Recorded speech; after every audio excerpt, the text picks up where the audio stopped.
Excuse me, may I ask for one final thing?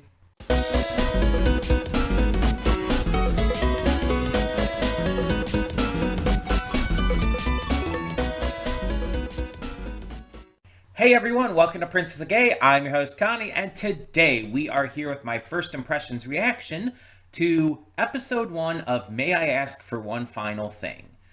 Um, I don't know. I don't know what this title is obviously in reference to. I don't know what this is about. But I have heard positive talk about this. This is another anime from this fall season of anime. Another one we're doing a first impression to. Like I mentioned, we're doing. I want to start kind of doing that as much as I can. Do like first impressions to different anime that are coming out each season. And so this is another one for this season. Yeah, I don't really know what to expect from this. The title is both vague and telling, I feel, at the same time. Because it's like, may I ask for one final thing could mean a number of things. It's vague enough to where it, like, could apply to so many different situations. And that might be the point. It might be like something that carries over throughout the series rather than a single moment, like in the first episode or so. But it's also specific enough to where it could reference a specific single moment that maybe sets the rest of the series into motion. Some kind of moment that, like, propels everything forward. I don't know. I honestly have no clue. Like I said, I don't know anything about this. I've just heard people talking favorably about it. So I decided, you know what, why not? I'll check it out. With no context whatsoever. So, yeah, I don't really have much to say going into this because of that. But we will be doing the dub. No reason other than just I've decided we're doing the dub. It's like it is just a random decision. I will say though that as of recording this, there are 2 episodes out currently. We are only doing the first episode. For this first impression, we're only doing episode 1. And for those of you who are new and just checking out the channel and stuff, if you don't know, a first impression is exactly how it sounds. I check out the first episode or so of a series in order to get my initial thoughts on it and determine if it's something I want to continue reacting to in the future, watch on my own time, or something I'm just not interested in. And so that will be kind of like determined by this first episode. So, yeah, I think we should just get into this because, like I said, I don't really have anything else to preface this reaction with. I don't really have any other thoughts going into it because I know nothing. So let's just check it out and see what we have in store. Hold up just a sec. Before you click that link down in the description below to get to today's video, I want to remind you of all the awesome content we have both on this channel and the Princess of Gaming channel. Let's check it out.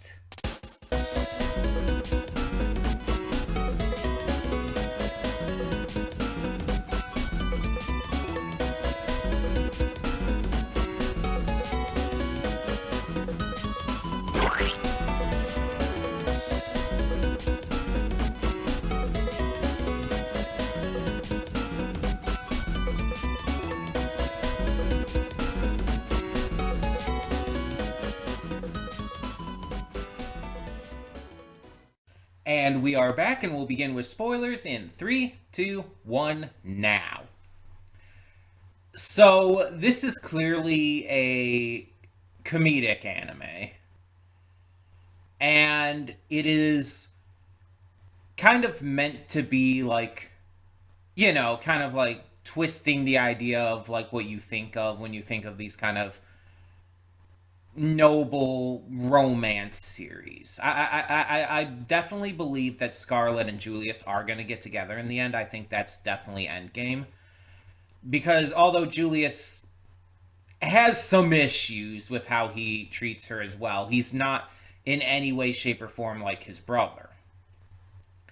And he clearly, you know, treats her with a lot more respect. He's just a little weird about it. And doesn't quite understand some social cues, I think. But I definitely think that's end goal. Um, I don't know what the deal with Kyle and I have the list of names up here. Give me a second. Terranetza.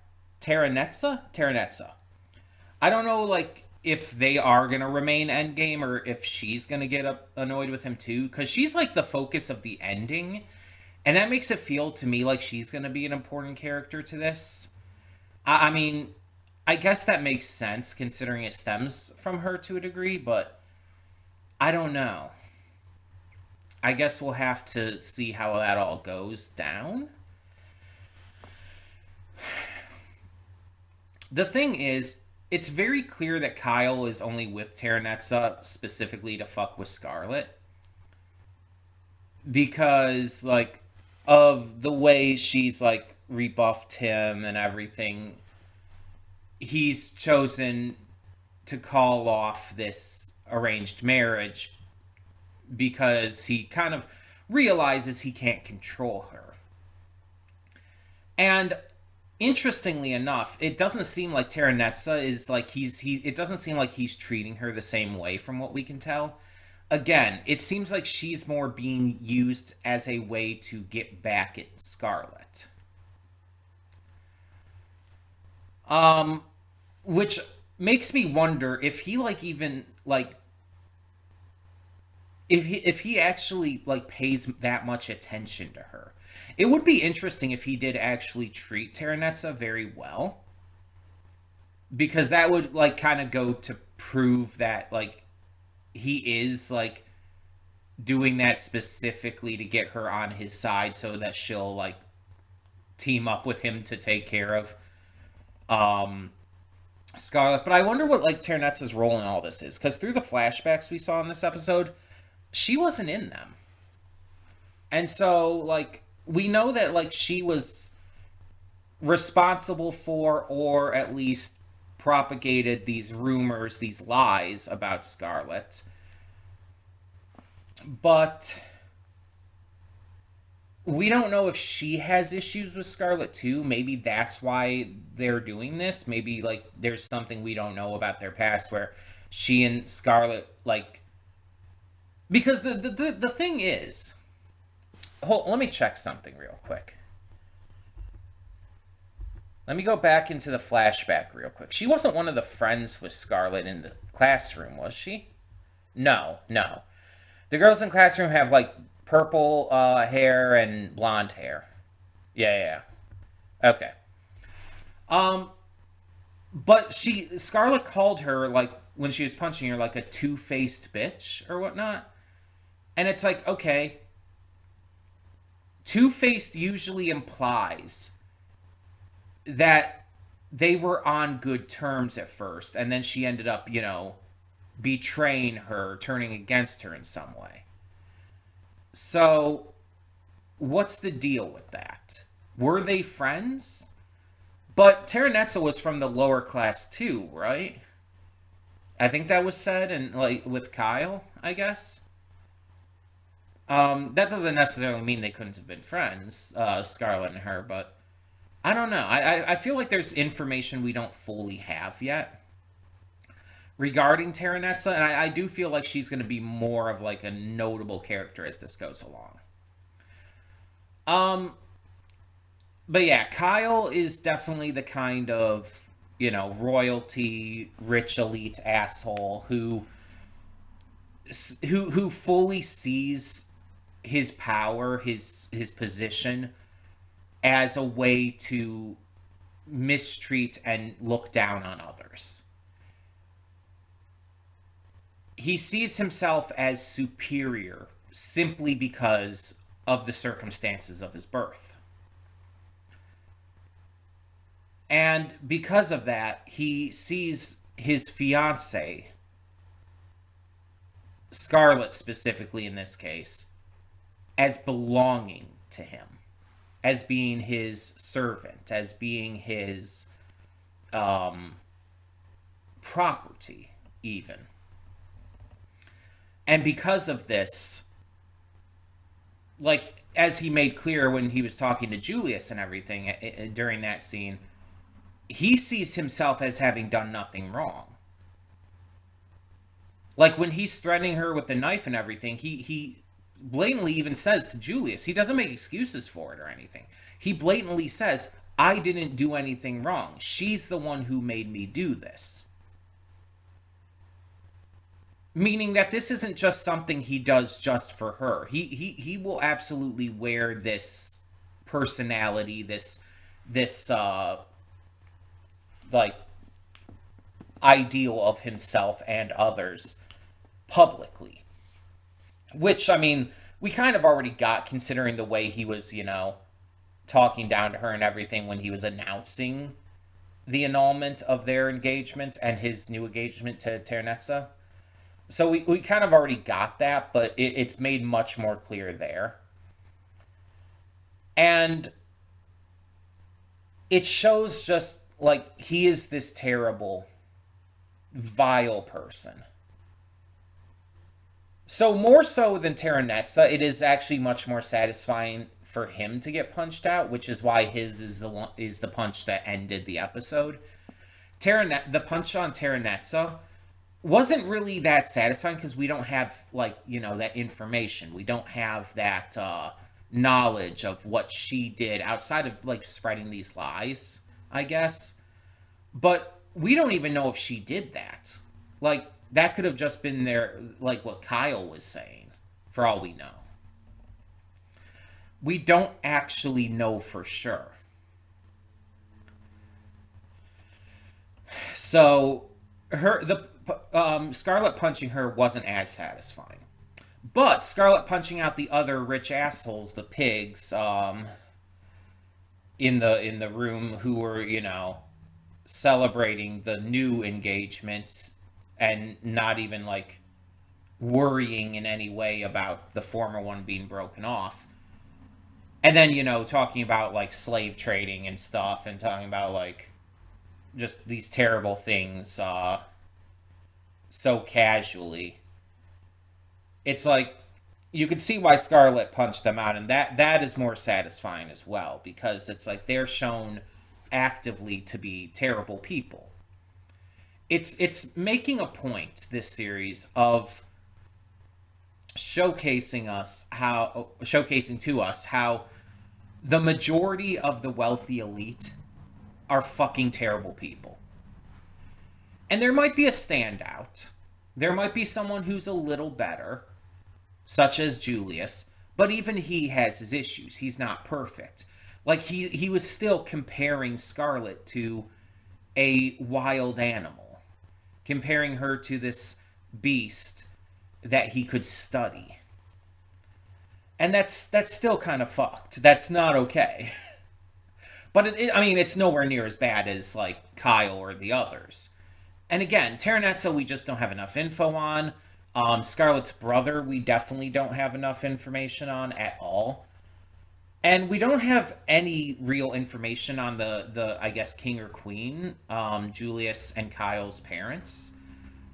We don't really know anything about them at the moment, or Scarlet's parents. We saw Scarlet's father briefly, and all he said was that because the royal family put together this arranged marriage, he can't annul it. We don't really get anything, like, personality-wise or character-wise from him here, so we can't really judge him yet. But this definitely feels like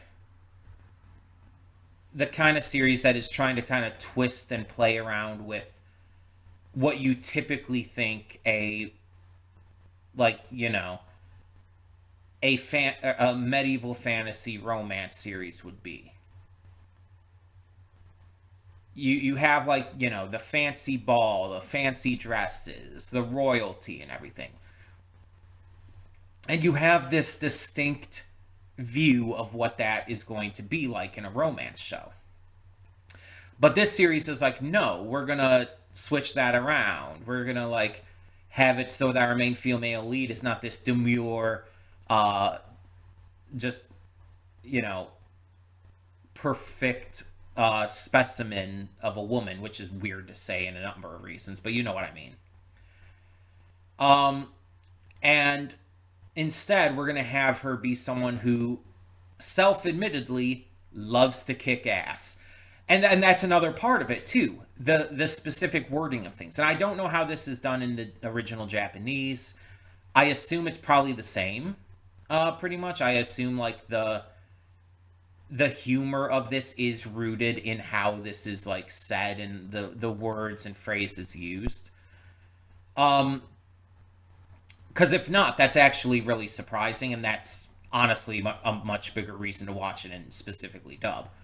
But the specific phrasing of things, like ever since I was young, I love to kick ass, and it's like just the wording of that. Plus, the fact that she has these magic gloves that are like biker gloves. They're fingerless gloves with the back cut out as well, and it's like they're like the kind of gloves you would think of for like fighting and shit or biking and whatnot. And it's just like that's so funny.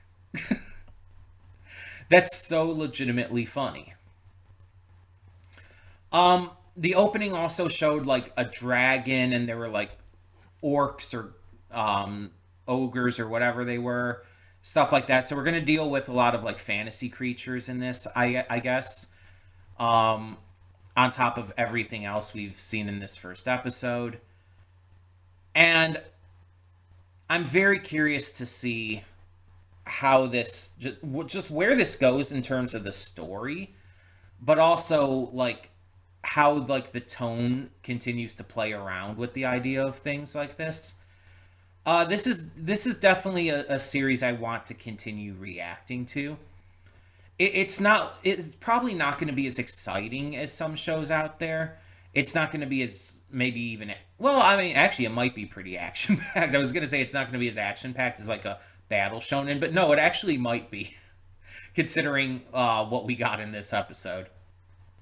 But you know what I mean. It's going to be a lot more lighthearted and more comedic and everything.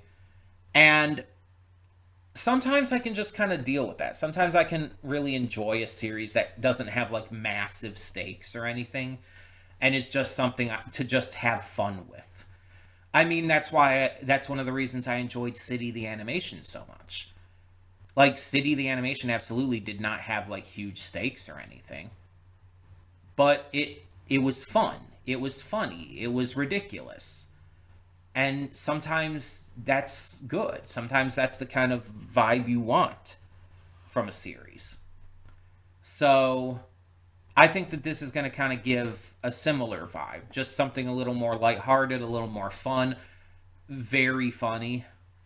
And I think that's going to be something that would be good to have, like maybe at a time when we have like some other big stuff going on, some other shows that are like, a little more serious or heavy, kind of to balance things out. So hopefully I can make that work in the future in terms of timing. I don't know exactly when we're going to get back to this, just like with everything we do a first impression on. It's just going to depend on when the best time to get to it is. But this is definitely something I want to continue to react to in the future. And hopefully it continues to be just as funny and just as good. But in the meantime, tell me in the comments below, what did you think of this first episode of May I Ask You One Final Thing? That is correct, right? It's such a specific title. May I ask for one final thing? It's such a specific wording to the title.